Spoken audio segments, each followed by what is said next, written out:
Mes parents ont dit que mon frère et sa famille allaient emménager chez moi, et je n'avais rien à dire parce qu'il avait déjà décidé. J'ai toujours été le second choix dans ma famille. Jamais le préféré, jamais l'enfant prodige, juste Mathieu, le comptable. Mon frère Raphaël, en revanche, a toujours été la fierté de nos parents. Quand nous étions enfants, Raphaël recevait le dernier modèle de vélo, tandis que je récupérais ses anciens. Pour les anniversaires, il recevait des consoles de jeux hors de prix, alors que moi, j'avais des livres ou des vêtements. Au lycée, maman et papa assistaient à tous les matchs de football de Raphaël, mais ils ne sont venus qu'à une seule de mes compétitions de débat, la finale, que j'ai d'ailleurs gagnée. Même là, ils ont passé la moitié du temps à dire à quel point Raphaël aurait été fier. Le testament de grand-père n'a été que la cerise sur le gâteau après une vie entière de favoritisme. Raphaël a hérité de la grande maison de 4 chambres dans le meilleur quartier de la ville, tandis que moi, j'ai eu une modeste maison de 2 chambres en périphérie de la banlieue. Maman avait supplié grand-père de laisser la maison la plus grande à Raphaël. Un jour, je l'ai entendu en parler avec lui, bien qu'elle n'ait jamais su que je l'avais surprise. « Papa, s'il te plaît, avait-elle dit. Raphaël aura une famille un jour. Il a besoin d'espace. Mathieu se débrouillera très bien avec la plus petite maison. Je ne me suis jamais plaint. À quoi bon? Dans notre famille, Raphaël passait toujours en premier. C'était comme ça. Donc, je n'ai pas été surpris lorsque, lors de notre dîner familial mensuel, Raphaël et sa femme Amandine ont raclé leur gorge de manière théâtrale avant d'annoncer qu'ils avaient une grande nouvelle. Nous avons décidé de vendre la maison, a déclaré Raphaël, tout sourire. J'ai failli m'étouffer avec mon verre d'eau. Nous allons investir dans une opportunité incroyable, a poursuivi Amandine, visiblement excitée. L'ami de Raphaël, Gustave, a un projet révolutionnaire, et nous allons nous lancer avec lui dès le début. Maman et papa ont applaudi avec enthousiasme. Oh, quelle merveilleuse nouvelle! S'est exclamé maman. Quel genre de projet? L'ai-je demandé prudemment. C'est compliqué, a répondu Raphaël, agitant la main avec désinvolture. Gustave est en train de lancer une plateforme technologique qui connecte les investisseurs aux startups. Ça va révolutionner le monde du capital risque. On va gagner énormément d'argent, a ajouté Amandine. Et Gustave prévoit un rendement de 300% dès la première année. 300%? Ai-je répété, en posant ma fourchette. Ça semble suspect. Écoutez, vous avez 2 enfants en bas âge. Bianca n'a que 5 ans et Gabriel vient d'avoir 3 ans. Vous êtes sûr que vendre votre maison est la meilleure option? Peut-être que vous devriez investir seulement une partie de vos économies? L'atmosphère de la pièce s'est soudain refroidie. Amandine a soufflé bruyamment, et Raphaël m'a adressé ce sourire condescendant que je connaissais depuis toujours. Mathieu, a-t-il dit lentement, comme s'il parlait à un enfant, je sais que tu veux bien faire, mais j'ai étudié la finance à l'université de Montclair. Toi, tu es un comptable qui a étudié dans un institut technique. Je pense comprendre un peu mieux l'entrepreneuriat que toi. J'ai serré les dents. Ce que Raphaël oubliait toujours de mentionner, c'est qu'il avait à peine réussi à obtenir son diplôme à Montclair, tandis que moi, j'avais obtenu mon diplôme avec mention et que j'avais été promu 2 fois en 5 ans dans mon cabinet. Et puis, a poursuivi Raphaël, grand-père m'a laissé la maison plus grande pour une raison. Il a toujours su que j'avais une meilleure tête pour les affaires. C'est exactement le genre d'opportunité qu'il aurait voulu que je saisisse. J'aurais pu lui dire sur le champ que grand-père lui avait donné cette maison uniquement parce que maman l'avait supplié. J'aurais pu lui rappeler que grand-père, qui avait bâti sa modeste fortune grâce à des économies prudentes et des investissements conservateurs, aurait été horrifié de savoir que Raphaël vendait sa maison pour investir dans un projet technologique douteux. J'aurais pu lui signaler que Gustave avait déjà échoué dans 3 startups différentes au cours des 5 dernières années. Mais pourquoi perdre mon temps?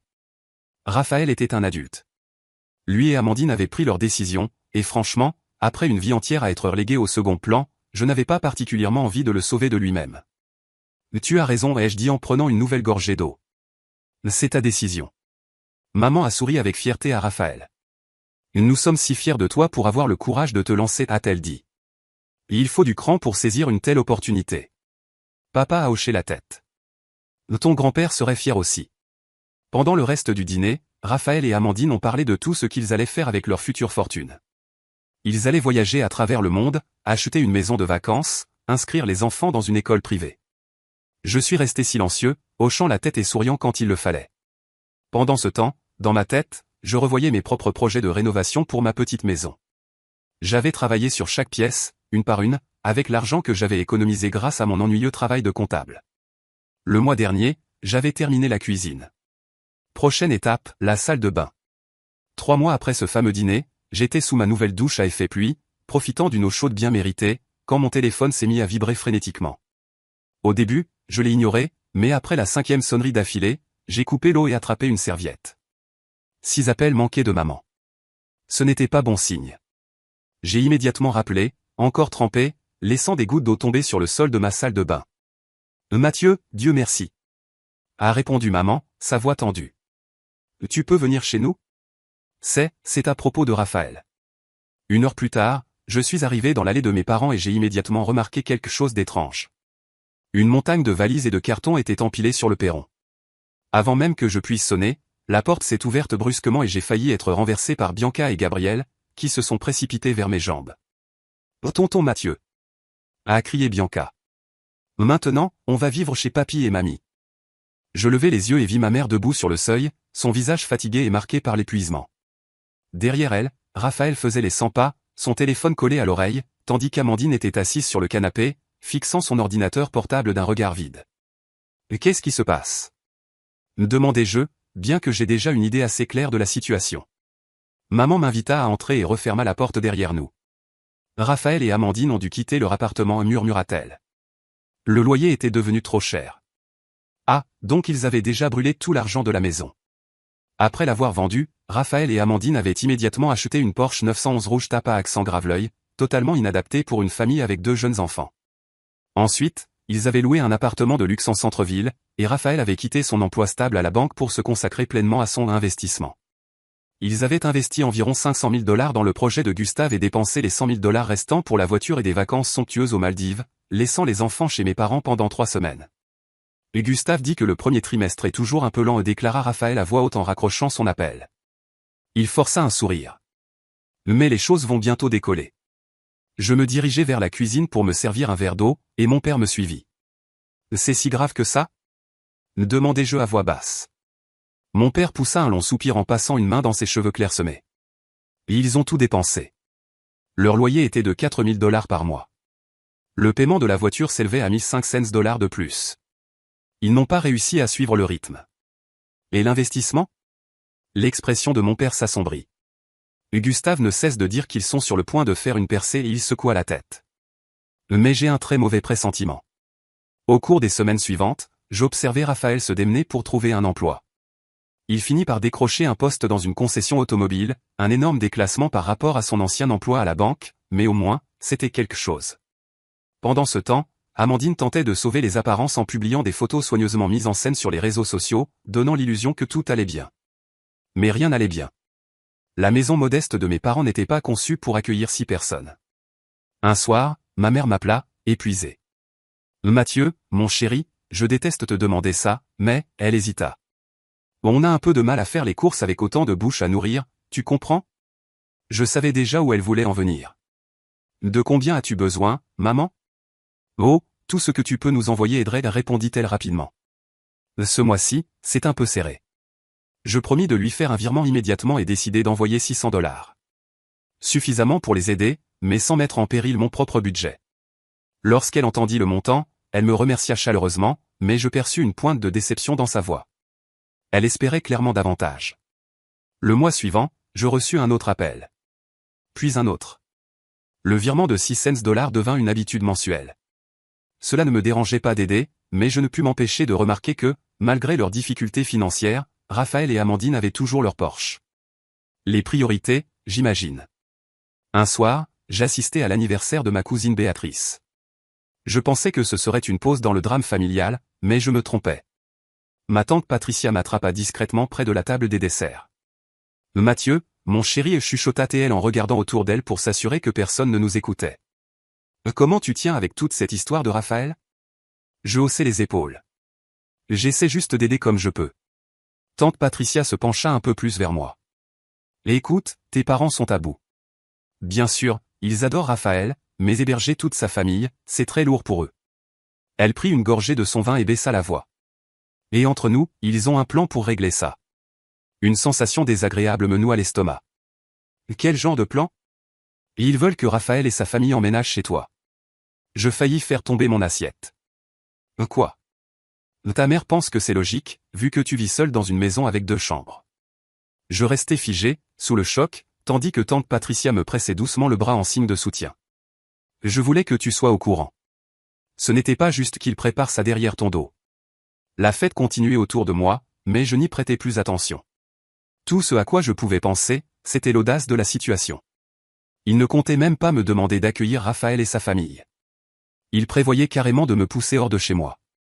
En rentrant cette nuit-là, mon esprit tournait à plein régime. Je savais exactement ce qui allait se passer ensuite.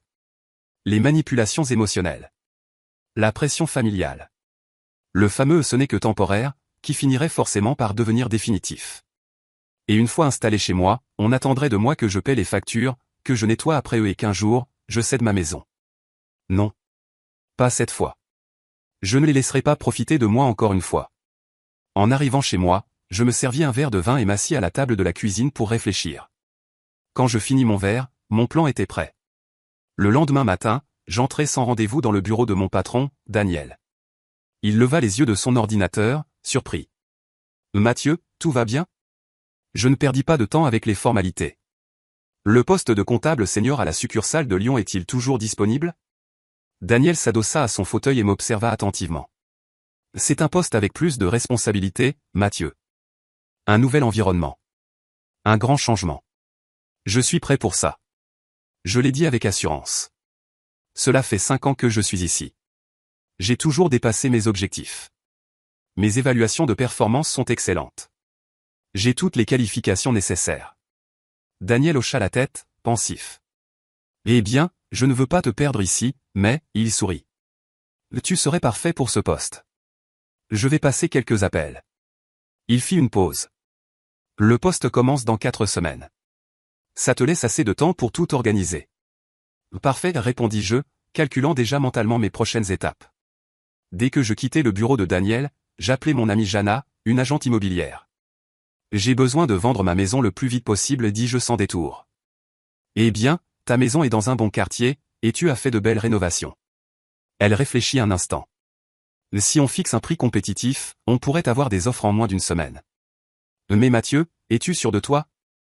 Je n'ai jamais été aussi sûr de rien dans ma vie, déclarai-je fermement. Les 2 semaines suivantes furent un tourbillon. Jana fit des merveilles, en 5 jours seulement, nous avions 3 offres concurrentes. J'acceptais la plus élevée, 285 000 $, 45 000 $ de plus que ce que j'avais payé il y a 4 ans. Pas mal pour une petite maison. Pendant ce temps, je commençais à chercher un appartement à Lyon, en me concentrant sur les quartiers proches de la succursale de mon entreprise. L'immobilier y était plus abordable que dans ma ville actuelle, et je trouvais un superbe appartement d'une chambre dans un immeuble moderne, avec salle de sport et terrasse sur le toit, pour 220 000 $. Je fis immédiatement une offre et lançai le processus d'achat. Pendant tout ce temps, je ne dis rien à ma famille. Ma mère m'appela 2 fois. Une première fois pour me remercier du virement mensuel et une seconde, essayant d'être décontractée, pour m'inviter à dîner le samedi suivant. Nous avons quelque chose à discuter avec toi, dit-elle en essayant de paraître détendue. Bien sûr, maman, répondis-je avec la même légèreté. Je serai là. Je pris contact avec une société de déménagement pour qu'elle emballe et transporte la majorité de mes affaires dans un garde-meuble à Lyon, prévu pour la veille du dîner familial. Je ne gardais avec moi que ce qui tenait dans 2 valises, des vêtements pour quelques semaines, mon ordinateur portable et quelques objets personnels. Le lendemain du départ des déménageurs, je pris une chambre dans une auberge de jeunesse en centre-ville. Dormir dans un lit superposé avec des inconnus dans la chambre me fit bizarre, mais ce n'était que temporaire. Plus que 3 jours avant mon vol pour Lyon. Le samedi soir, je me rendis chez mes parents pour la dernière fois. Je garai ma voiture à un pâté de maison pour éviter qu'ils ne remarquent qu'elle était remplie de mes affaires. En marchant jusqu'à la porte d'entrée, je pris une grande inspiration. C'était le moment, l'affrontement que j'avais toujours évité. Ma mère ouvrit la porte avec un sourire crispé. « Mathieu, super, tu es là. » On allait justement servir le dîner. À l'intérieur, l'atmosphère était pesante. Mon père était assis à la tête de la table, l'air mal à l'aise.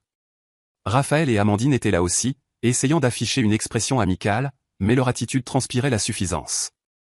Les enfants n'étaient pas là. Nous échangeâmes quelques banalités avant que ma mère ne pose enfin sa fourchette et ne se lance. « Mathieu, mon chéri, nous voulions parler de ta maison. »« Quoi à propos d'elle ?» demandai-je innocemment. « Eh bien, continua maman, prenant ce ton persuasif qu'elle avait toujours utilisé quand elle voulait que je fasse un sacrifice pour Raphaël. Ton père et moi pensons qu'il serait logique que Raphaël et sa famille vivent chez toi pour un moment. Juste le temps qu'ils se remettent sur pied. » Je regardai Raphaël, qui fixait son assiette. Amandine m'observait, avec une lueur de défi dans les yeux. Pour combien de temps? Me demandai-je, sachant déjà la réponse. Raphaël haussa les épaules. On ne sait pas encore. Mais les choses commencent à s'améliorer avec l'investissement. Gustave dit qu'un tournant majeur est sur le point d'arriver. Je dus me retenir de rire. 3 mois plus tard et il s'accrochait toujours à cette illusion. Je ne pense pas que ce soit une bonne idée, dis-je, ma voix plus tendue que prévu. Ma maison est assez petite. Il n'y a que 2 chambres. Tu pourrais prendre la plus petite et leur laisser la plus grande, suggéra rapidement maman. Ou peut-être pourrais-tu loger chez un ami pendant quelque temps, juste jusqu'à ce que la situation s'arrange. J'ouvris la bouche pour protester, puis me retins. À quoi bon? Dans quelques jours, je serais parti, et tout cela n'aurait plus d'importance. Autant leur laisser croire qu'ils avaient gagné. Je poussai un long soupir et laissai mes épaules s'affaisser, espérant donner l'impression d'une capitulation. D'accord, dis-je d'un ton neutre. Quand compte-t-il emménager? Ma mère sembla surprise, clairement s'attendant à plus de résistance. Nous pensions au week-end prochain. Ça te conviendrait? Bien sûr, répondis-je, jouant distraitement avec ma nourriture. Je suppose que je vais commencer à emballer mes affaires. Raphaël et Amandine échangèrent des regards triomphants. Ma mère semblait soulagée. Mon père évitait toujours de croiser mon regard. Le reste du dîner passa dans un brouillard. Ma mère, mon père, Raphaël et Amandine commencèrent à discuter des détails, quels meubles resteraient, lesquels iraient en garde-meubles, comment mon bureau pourrait être transformé en salle de jeu pour les enfants. Je continuais à pousser ma nourriture dans mon assiette, ne répondant que par des monosyllabes quand on m'adressait la parole. Après le dessert, je me levai. Je devrais y aller. J'ai beaucoup à faire si je dois déménager le week-end prochain. Alors que je franchissais la porte, je les entendis continuer leur conversation, leur voix baissant légèrement, mais restant tout à fait audible. Je t'avais dit qu'elle accepterait, murmurait ma mère. Mathieu a toujours été raisonnable. Devrait-on l'aider à emballer ses affaires? Demanda mon père. Pas besoin, répondit Amandine avec désinvolture. La plupart de ses affaires peuvent simplement rester dans le garage. Ce n'est pas comme si elle possédait quelque chose de valeur. Il va falloir acheter un nouveau canapé, ajouta Raphaël. Celui qu'elle a est horrible, il me casse le dos. Je refermai silencieusement la porte derrière moi, leur voix s'effaçant alors que je m'éloignais. Ils m'avaient déjà effacé de l'équation, planifiant déjà comment s'emparer de mon espace, remplacer mes affaires par les leurs, comme si je n'avais jamais existé ici. Mais ce qu'ils ne savaient pas, c'est qu'il ne restait plus rien pour eux à prendre. De retour à l'auberge, je consultai mon téléphone et vis un message de ma mère. Merci de comprendre, mon chéri. Ton frère est tellement reconnaissant. Je ne répondis pas. À la place, j'envoyai un message rapide à Jana pour confirmer que tout se déroulait comme prévu. Tout est en ordre? Elle répondit immédiatement. Tout est bon. Les nouveaux propriétaires reçoivent les clés jeudi. Le lendemain matin, je me levai tôt, quittai l'auberge et me dirigeai vers l'aéroport. Alors que l'avion décollait, m'emportant vers ma nouvelle vie à Lyon, je sentis un poids immense s'envoler de mes épaules. Mon nouvel appartement serait prêt dans 2 jours. Mon nouveau travail commencerait dans 1 semaine. Après l'achat de l'appartement, il me restait environ 65 000 € de la vente de la maison, une somme que, bien sûr, je comptais investir prudemment. Contrairement à certaines personnes que je connaissais. Ma première semaine à Lyon passa dans un agréable flou. Je m'installai dans mon nouvel appartement, un loft moderne d'une chambre, avec des baies vitrées du sol au plafond et une vue imprenable sur la ville. Le quartier était animé, rempli de petits cafés et de boutiques.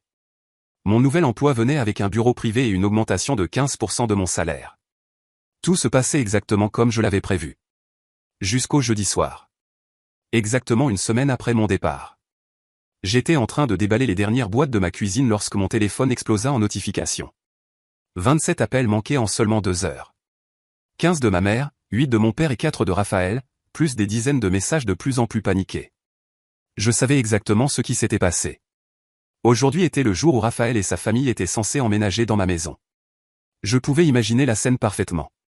Raphaël arrivant avec un camion de déménagement loué, rempli de meubles et de cartons. Il frappait à la porte. Et trouvait des inconnus vivant là. Je me servis un verre de vin et m'affalai sur mon canapé neuf, hésitant entre répondre ou simplement bloquer tous leurs numéros. Avant que je ne décide, mon téléphone sonna à nouveau. Maman. Contre mon meilleur jugement, je décrochai. Mathieu-Édouard Martin. La voix de ma mère était si forte que je dus éloigner le téléphone de mon oreille. Que as-tu fait? Bonjour à toi aussi, maman, répondis-je calmement en prenant une gorgée de vin. Ne fais pas l'innocent. Elle hurlait presque. Raphaël vient d'arriver chez toi avec un camion de déménagement, et il Y a une autre famille qui Y habite. Ils ont dit qu'ils avaient acheté la maison il Y a 2 semaines. C'est exact, confirmai-je. Les Anderson. Un couple charmant. 2 adolescents. Et ils ont fait une excellente affaire. Un silence assourdissant tomba à l'autre bout du fil. Puis elle parla enfin. Donc, tu as vendu ta maison sans en parler à personne. Sa voix tremblait de colère. Comment as-tu pu faire quelque chose d'aussi sournois? Je faillis m'étouffer avec mon vin. Sournois? Je laissai échapper un rire sec. C'est ironique, venant de quelqu'un qui prévoyait de me mettre à la porte de ma propre maison sans même me demander mon avis. Un autre silence. Puis, dans un ton bien plus bas et glacial, elle demanda. Où es-tu, Mathieu? À Lyon. J'ai eu une promotion. Je suis maintenant comptable senior à la filiale de l'entreprise ici. À Lyon? Sa voix se brisa. Donc, tu es juste parti? Sans dire au revoir? Sans prévenir personne? Un peu comme quand vous aviez prévu de me mettre dehors de ma propre maison sans me demander mon avis? Rétorquai-je. Ce n'est pas pareil. Insista-t-elle. Nous sommes une famille. Nous avions besoin de ton aide. Non, maman. Je n'en pouvais plus. Raphaël et Amandine avaient besoin d'un sauvetage financier après leur mauvaise décision. Et au lieu de les responsabiliser, tu as décidé que, comme toujours, ce serait moi qui devais faire le sacrifice. Ce n'est pas juste. Ah bon? Ma voix était glaciale. Toute ma vie, ça a été Raphaël en premier, Mathieu en second. Quand on avait besoin de nouveaux vêtements pour l'école, Raphaël avait les plus chers. Quand nous avions des événements en même temps, vous alliez au sien. Quand grand-père est mort, Raphaël a eu la grande maison parce que tu lui as fait croire qu'il la méritait plus. Et maintenant que Raphaël a tout gâché, qu'il a tout perdu avec Amandine à cause d'une décision financière stupide, ta solution est de me prendre la seule chose que j'ai construite par moi-même? Ma maison? Silence. Pendant un instant, je crus qu'elle avait raccroché. Puis, dans un ton plus froid que je ne l'avais jamais entendu auparavant, elle déclara. Je ne sais pas à qui tu penses parler, jeune homme, mais je suis toujours ta mère. Elle fit une pause. Et à partir de maintenant, je ne te considère plus comme mon fils. Je m'étais préparé à la colère, aux manipulations émotionnelles, aux tentatives de me faire culpabiliser. Mais ça faisait plus mal que je ne l'avais imaginé. Je pense que nous savons tous les deux que ça a toujours été le cas, maman, a dit-je calmement. Ah, et j'annule les virements mensuels. Les 600 € que j'envoyais pour aider la famille de Raphaël. C'est terminé. Elle resta silencieuse, et je pouvais presque entendre les rouages tourner dans sa tête. Son indignation contre moi pesait face à son besoin de mon argent. Nous ne voulons pas de ton argent, finit-elle par dire, mais sa voix manquait de conviction. Parfait, parce que vous n'en recevrez plus. Au revoir, maman. Je raccrochai avant qu'elle ne puisse répondre et bloquer son numéro. Puis, je fis de même avec mon père, Raphaël et Amandine, coupant définitivement les ponts. Presque immédiatement, mon téléphone vibra avec des messages provenant de numéros inconnus. Raphaël utilisant le téléphone de mon père, ma mère m'écrivant depuis le numéro d'une amie. J'éteignis mon téléphone et terminai mon verre de vin dans un silence enfin paisible. Le lendemain, j'achetai un nouveau téléphone avec un nouveau numéro. Je ne le partageais qu'avec mes amis les plus proches, mes nouveaux collègues et quelques membres de ma famille en qui j'avais encore confiance, comme ma tante Patricia, qui m'envoya un magnifique bouquet pour me féliciter après lui avoir raconté ce que j'avais fait. 6 mois passèrent. Je m'épanouissais dans mon nouveau poste. J'avais de nouveaux amis. Je sortais de temps en temps. Rien de sérieux. Mais, surtout, je vivais selon mes propres règles, sans l'ombre des attentes familiales planant au-dessus de moi. Parfois, je pensais à eux. Je me demandais si Raphaël et sa famille vivaient toujours chez mes parents, si l'investissement avait fini par porter ses fruits. J'en doutais. Si mes parents continuaient à payer toutes leurs dépenses. S'ils avaient, un jour, réfléchi à la manière dont ils m'avaient traité. S'ils avaient des regrets. Mais, la plupart du temps, je ne pensais tout simplement pas à eux. Un dimanche matin, alors que je savourais mon café sur mon balcon, mon téléphone sonna. Un numéro inconnu, mais avec l'indicatif de ma ville natale. J'ai failli ne pas répondre, mais la curiosité l'a emporté. Allô? Salut, Mathieu. C'était ma cousine Béatrice. J'espère que ça ne te dérange pas, mais j'ai eu ton numéro par tante Patricia. Je pense que tu devrais savoir ce qui se passe ici. Un nœud se forma dans mon estomac. Qu'est-ce qui se passe? Raphaël et sa famille vivent toujours chez tes parents. Elle marqua une pause. Ils ont de gros problèmes financiers. L'investissement était une arnaque. Gustave a disparu avec tout l'argent il y a des mois.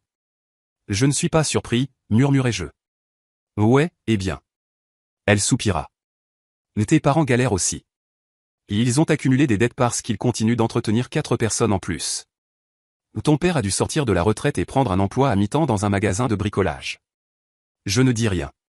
J'attendais l'inévitable appel à la culpabilité, la tentative de me convaincre d'envoyer de l'argent à nouveau. Mais Béatrice me surprit. Je ne te dis pas ça parce que je pense que tu devrais aider, dit-elle rapidement.